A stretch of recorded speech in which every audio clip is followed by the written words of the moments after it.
Nous devons toujours nous rappeler que c'est le Saint-Esprit qui a écrit la Bible. Et le Saint-Esprit est toujours cohérent par rapport aux principes spirituels. Peu importe où, quand, comment, le principe reste exactement le même. Josué fit partir ses espions, qu'avait déclaré le Seigneur. Toute la terre est devant vous, je vous l'ai donnée.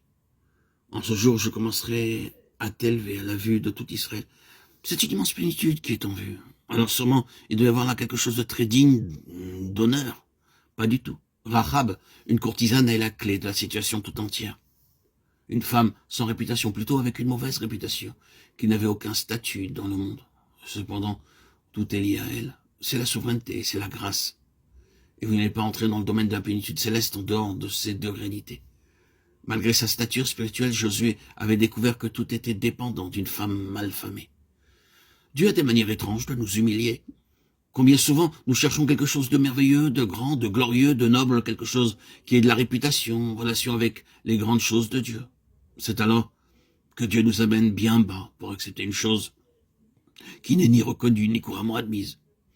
Il nous met dans une position où, si nous voulons la louange, nul ne nous louera. Et si nous voulons quelque chose qui nous donnera de l'influence dans le domaine de l'utilité, cela ne se fera pas.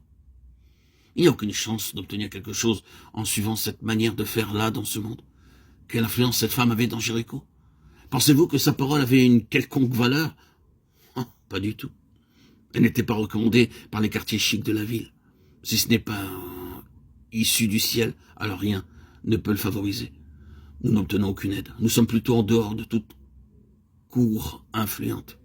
Nous n'avons aucune issue, aucun terrain privilégié ici-bas, si ce n'est dans le ciel.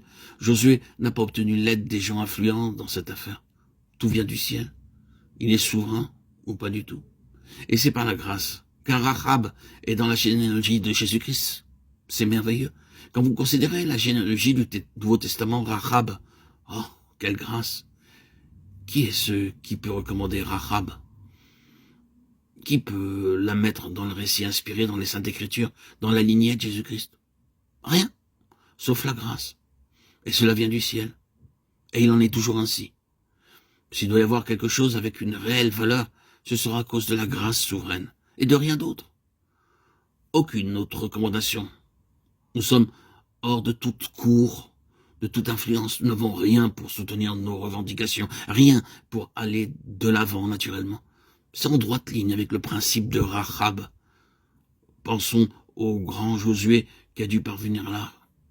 Mais c'est sans cesse le principe dans toute la parole de Dieu. Si seulement je pouvais vous montrer encore et encore que c'est ainsi. Nous pensons, oh, pourquoi Dieu semble-t-il progresser dans cette voie au risque de porter tort à ses propres intérêts, au risque de compromettre la réussite de ses desseins, de véritablement le rendre plus difficile. Il pourrait au moins choisir une personne respectable, sans que pour cela elle soit importante ou influente. Non, il prend une personne sans réputation, il va de l'avant, en donnant à cette chose le caractère et la valeur d'un principe. C'est issu du ciel, où ce n'est rien, et moins que rien. Cette femme est la clé de Jéricho, et Jéricho est la clé du pays. C'est la sorte de clé que Dieu utilise.